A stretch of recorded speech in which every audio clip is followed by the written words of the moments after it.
Il faut bien commencer quelque part. C'est très perturbant de parler face caméra. Oh, en plus, je pense que j'ai fait ma pute. Faudrait pas que je le mette dans l'autre sens.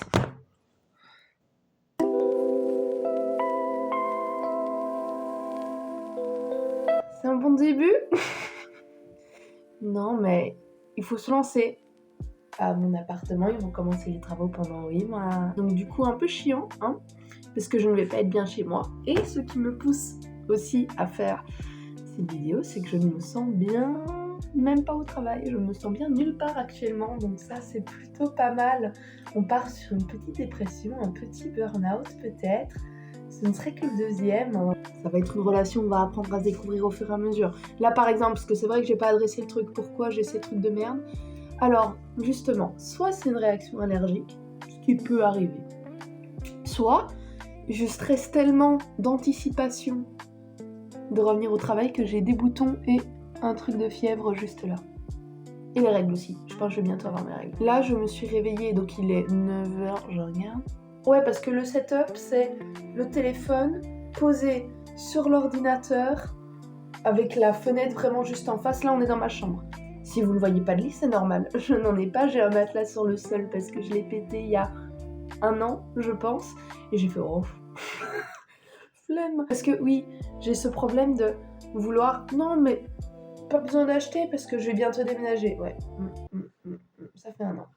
Là, je reviens d'une semaine de congé parce que je vais récupérer des repos. Faut que je me fasse attention à ce que je vais dire. J'ai récupéré des repos de ma période de Noël parce que je travaille dans la vente. Et donc ça a été une période très frénétique. J'avais quelques heures, quelques jours à récupérer. Et en même temps, j'ai profité pour prendre une semaine entière parce que j'étais morte. Aujourd'hui, c'est mon dernier jour de congé. Avant de reprendre demain, on est le lundi 19. Enfin, congé. Normalement, c'est repos, mais je suis une des seules employées à travailler aussi le lundi. De base.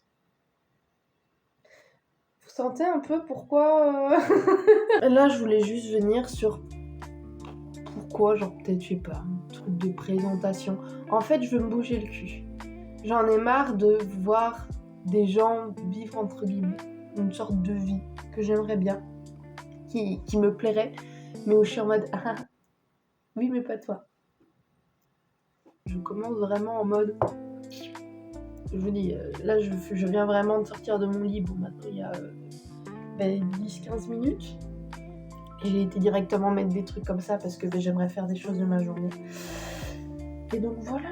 Voilà, je veux me bouger le cul, en fait. Je veux faire quelque chose de moi, de ma vie. Et je sais qu'on n'a pas la même échelle pour mesurer le succès, on va dire ça comme ça. Mais je veux juste être heureuse.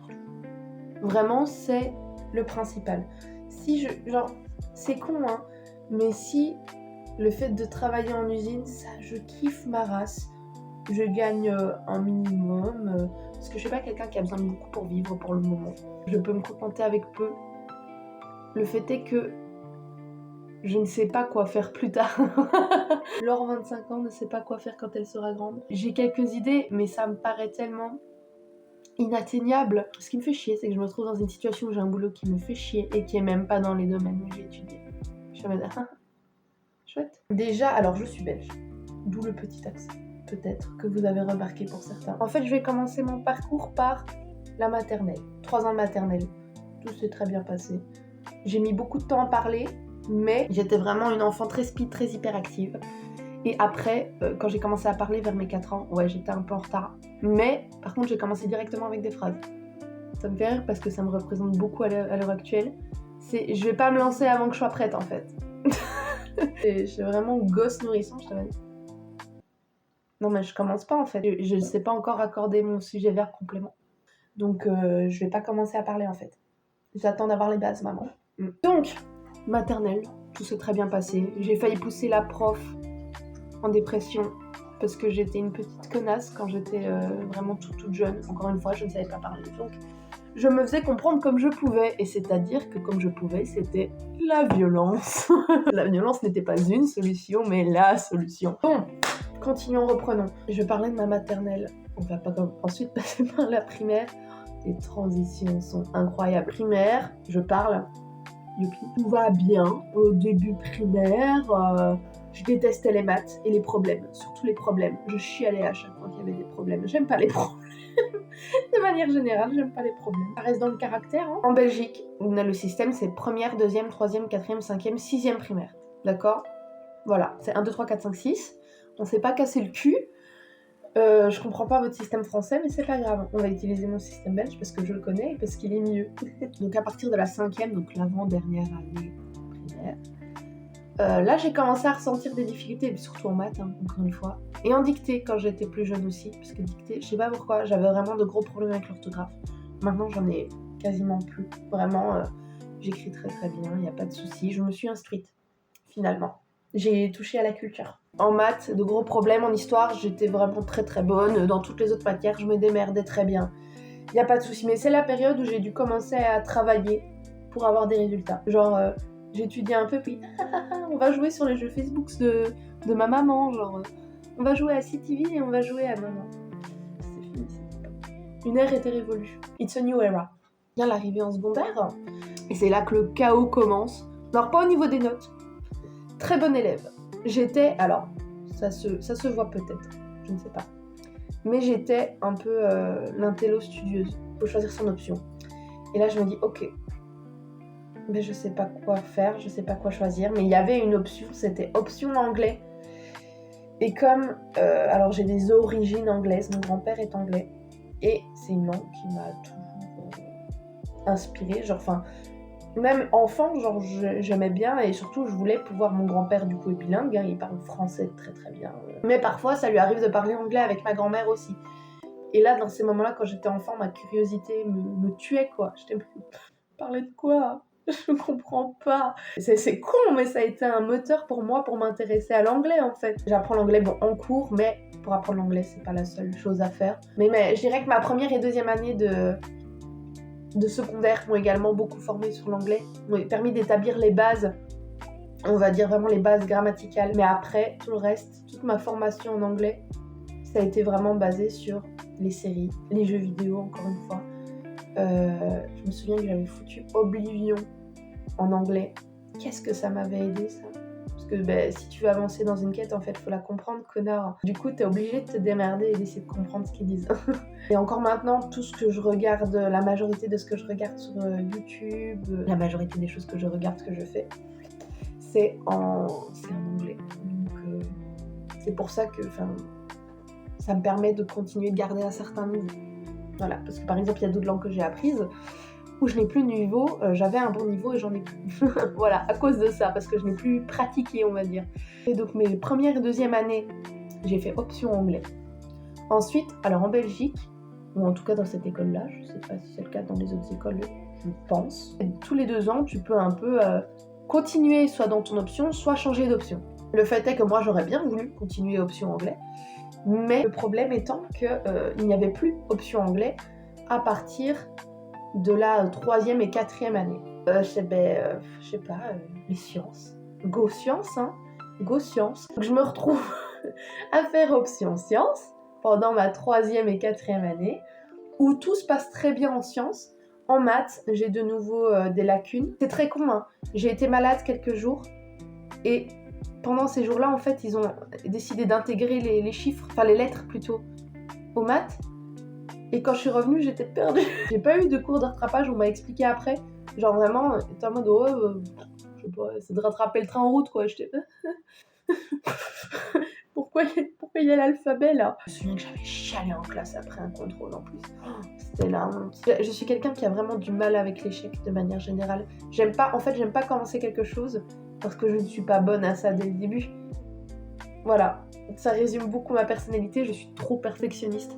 Oh, je suis le genre de connasse en entretien qui avait mon plus gros défaut, mon perfectionnisme, ouais. Mais parce que c'est un perfectionnisme handicapant.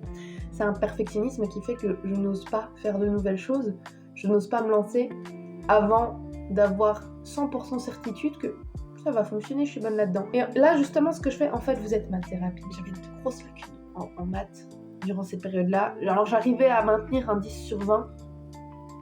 J'avais une moyenne de 12 quand même, mais quand il a demandé en tout début d'année, il m'a dit, voilà, avez-vous des lacunes, avez-vous des des choses que vous n'avez pas comprises de l'année dernière, que vous aimeriez revoir. Mais moi, alors, j'étais quand même assez timide, mais là, je suis en mode, vas-y, c'est le moment, quoi. C'est ça où tu te traînes des casseroles tout le temps, t'auras juste l'air con après, t'as pas envie de rater, quoi. Il fait, oh, mais pas de souci. Il m'a 10-20 minutes, il lui a fallu pour me réexpliquer, après c'était bon, quoi. Et de là, je suis devenue une bête en maths. De là, je suis passée à un 12-10 sur 20 de moyenne, à m'acharner à étudier comme une connasse, sans comprendre trop grand-chose, à des résultats, j'avais 17-18 de moyenne. Alors j'étudiais toujours, hein, mais j'étudiais en comprenant ce que je faisais, et quel plaisir. Donc ensuite, après ces 2 années-là, donc en sciences fortes, je vais peut-être pas parler de harcèlement, parce que ça me paraît être un mot très fort pour ce que c'était, mais juste, voilà, des gens qui s'amusaient à me faire chier, et je suis en mode, bah, je suis pas là pour ça, en fait. Mais en fait, à un moment, j'étais assise avec mes écouteurs pendant le temps de midi, j'étais en train de bouffer mes tartines, et je sais pas, à un moment, elle me balance du pain à la gueule. Je dis, mais t'as craqué? Il y a eu plusieurs petits incidents, pas grand chose encore une fois, hein. Le truc, alors ça me fait un peu rire. En gros, j'ai tendance, oui, vous voyez, donc mon nez est de travers déjà. Ce sera une histoire pour plus tard, mais je me suis pété quand j'étais enfant. Et j'ai malheureusement les hanches elles sont pas droites, quoi. Il y en a une qui est un peu plus haute que l'autre. Donc parfois, surtout quand je suis fatiguée et en fonction des chaussures, je peux boiter un peu. L'adolescence, c'est l'âge ingrat. Et je me souviens qu'il y avait une fille qui m'avait dit, au fait, je sais pas si t'es au courant, mais il y a un pari sur toi. Non, j'étais pas au courant. Et elle me fait, en fait, il y a un groupe, elle me montre le groupe du doigt, elle fait, il y a eux là qui en fait ont fait un pari de te faire tomber dans les escaliers, quoi. Et si c'est 5 €. J'ai été vexée d'apprendre que ma vie ne valait que 5 € ce jour-là. J'étais seulement 5. Mais surtout que la somme qu'ils aient dit, c'était 5 €. J'étais, bon, on peut pas au moins passer à la dizaine. On peut pas passer à 2 chiffres, s'il vous plaît.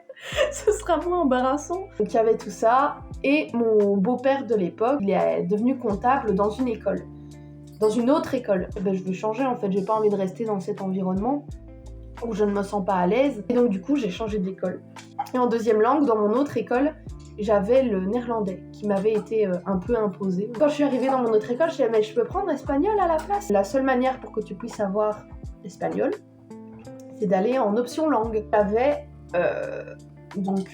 4 heures d'anglais, 4 heures de néerlandais et 4 heures d'espagnol semaine. Il me semble, ouais, c'est ça. Hein. Oui, c'est ça. J'ai dû prendre une décision qui était plutôt pas mal. Il m'a dit, vous prenez quoi comme option? Et j'étais, langue? Oui, mais avec L2, L4 ou L6? Là, j'étais, Daniel, il monte la grille. Il me fait, mais voilà, en fait, c'est là le 2, 4, 6, c'est en fonction du nombre d'heures de maths que vous voulez par semaine. Alors moi, j'étais 2. J'étais douée en maths, j'étais devenue douée en maths. Mais j'aimais pas ça. Du coup, j'étais, 2. Et ma mère qui est à côté, qui me fait, non, nique-toi. Elle m'a dit, non, tu vas minimum en 4. Elle m'a dit, t'y arrives. Tu prends tu prends la base, quoi, tu prends la moitié au moins, tu fais 4. Je me suis sentie pousser des ailes à ce moment-là. En fait, je savais que ma mère avait eu du mal à cette période-là, à elle, dans ses études, qu'elle avait eu du mal dans ses dernières années secondaires, donc je t'ai dit, tu sais quoi, je vais être meilleure que toi, prendre maths 6. Hein. Elle a fait, ok. Je me suis retrouvée en maths 6. Donc là, mes années se sont bien passées, donc j'ai eu mon bac, du coup, pour les... Bac, c'est le CS, pour les Belges. Pour mon peuple. Et donc à partir de là, que fais-je? Très bonne question. Que fais-je? Je ne savais pas quoi faire. Au début, je peux pas prendre une année sabbatique et on fait nique ta mère. Non. Donc du coup, je sais pas quoi faire. Il y avait eu un débat, je m'étais embrouillée avec mes parents parce que je savais pas quoi faire en fait. Et je trouvais ça dégueulasse de me forcer à choisir quelque chose. Ce qui est quand même arrivé, hein, parce que j'étais mineure. Un jour, ma mère me fait, voilà, demain, il y a une porte ouverte. Voilà, pour l'école de Mons. On y va. Et t'as le trajet dans la voiture, t'as ce soir le trajet dans la voiture pour savoir ce que tu vas faire et tu t'inscris. Ok. Moi, déjà, en pleurs, en panique, je me suis retrouvée à me dire, ok, soyons logiques. Je ne sais pas quoi faire, donc autant quelque chose qui ouvre un maximum de portes. Et c'est là qu'est entré le marketing. J'ai fait donc mon bac plus 3 marketing en Belgique, où j'ai rencontré des potes que j'ai encore à l'heure actuelle. Big up le chalet suisse. Quand je sors de mon bac plus 3, j'ai 21 ans. Ouais, c'est ça, hein. Ouais, j'ai 21 ans. Et je me sens pas prête à aller dans le monde du travail, en fait. Vraiment pas du tout, parce qu'en plus, j'avais une expérience de stage désastreuse. J'avais repris des cours de chant. Voilà, j'aime bien le chant. Et donc, du coup, dans une lubie, je me suis dit, oh, mais si je chantais, en fait. Tout particulièrement les comédies musicales anglophones. C'était mon dada, que j'avais découvert pendant mes années marketing, justement, grâce aux filles de l'internat. Je suis tombée amoureuse de Hamilton. Hein. Et donc, du coup, je me retrouve à faire 1 an de comédie musicale anglophone sur Bruxelles. Donc, pareil, je déménage, je vais dans un code. Et ça n'a duré qu'1 an parce qu'en fait, l'école faisait faillite et que c'était la période Covid. En fait, en marketing, malheureusement, la moitié de mon cursus a été sous Covid. Donc, pas cool, pas fun. Mais ce qui avait aussi grandement diminué les effectifs de l'autre école où j'allais aller après, qui du coup, j'ai fait la première année, et bon, j'ai fait un burn-out aussi, mais je me suis retrouvée du coup à avoir une école qui était en faillite, et donc qui allait fermer ses portes, et donc du coup, je me suis retrouvée à faire qu'est-ce que je suis de nouveau face à la même situation, qu'est-ce que je fais? J'avais peur du monde du travail. Je disais, mais je ne me vois pas rentrer dans le monde du travail. Et donc du coup, j'ai décidé de faire des études. À la base, c'était dans le design d'intérieur. Plus j'ai avancé dans cette formation, plus je me suis dit non, design d'intérieur. Et du coup, je suis restée dans le design, mais le design graphique. Une sorte de complément finalement de ce que j'avais vu en marketing, donc voilà.